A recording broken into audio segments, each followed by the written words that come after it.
सगळ्यांना शुभेच्छा।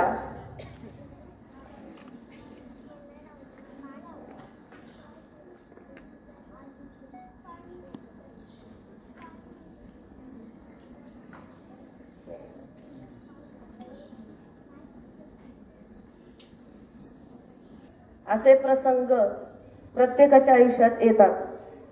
कोणतीही अपेक्षा न करता मिळणारी गोष्ट जी सुख देऊन जाते त्याला तोड नसते। कारण मुद्दाम लावलेल्या एअर कंडिशन पेक्षा अचानक अंगावरून गेलेली वाऱ्याची झुळूक जास्त सुख देऊन जाते, जास्त सुख देऊन जाते। आज भारतीय स्वातंत्र्य दिनाचा म्हणजे 78वा हा स्वातंत्र्य दिन आपल्या विद्यालयामध्ये आपण साजरा करत आहोत।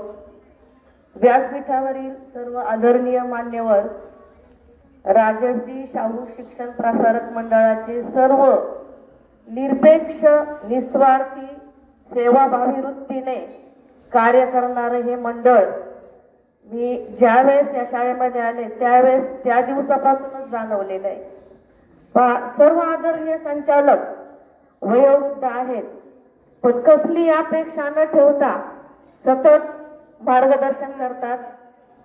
सर्वांनाच कधीही म्हणजे कसली अपेक्षा न ठेवता त्या वेळोवेळी शाळेमध्ये ज्या ज्या समस्या असतात त्याचं चुटकीसरशी म्हणजे त्याचं निवारण करत असतात। असे हे आपले सर्व आदरणीय संचालक, व्यासपीठावरील सर्व मान्यवर, राजर्षी शाहू शिक्षण प्रसारक मंडळाचे अध्यक्ष माननीय गवळी सर, सचिव साहेब, आदरणीय कोतकर सर, सर्वच मान्यवर, त्याचबरोबर ह्या सर्व मान्यवरांनी आज मला माझ्या आयुष्यामध्ये प्रथमच स्वातंत्र्य दिन म्हणजे ध्वजारोहणाचा कार्यक्रम दिला, त्याबद्दल मी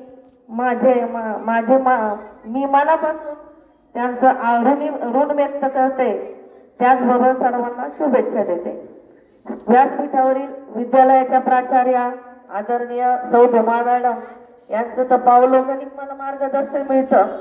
त्याचबरोबर माझे सर्व सहकारी, शिक्षकेतर कर्मचारी, बालवाडी ते 12वी पर्यंतचे सर्व आदरणीय गुरुजन, उपस्थित सर्व माता, पालक, भगिनी, सर्वच आणि माझ्या प्रिय विद्यार्थी मैत्रिणींनो, आज काय बोलावं हा मोठा प्रश्न आहे। खूप तयारी केली होती, मन जसं शून्य मन झालेलं आहे।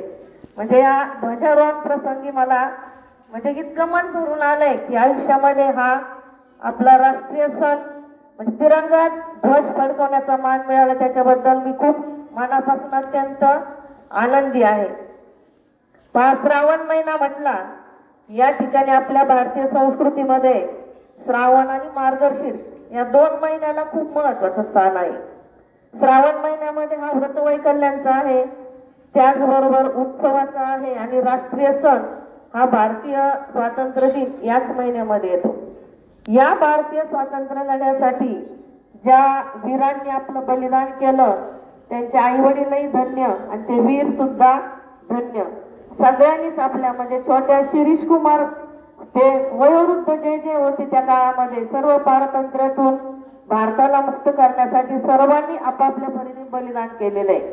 हे महत्वाची गोष्ट। आणि आपल्या विद्यालयामध्ये आज प्राथमिक विभागातल्या सर्वच लहान मुलींनी आपापल्या परीने खूप मनोगत व्यक्त छान केलं।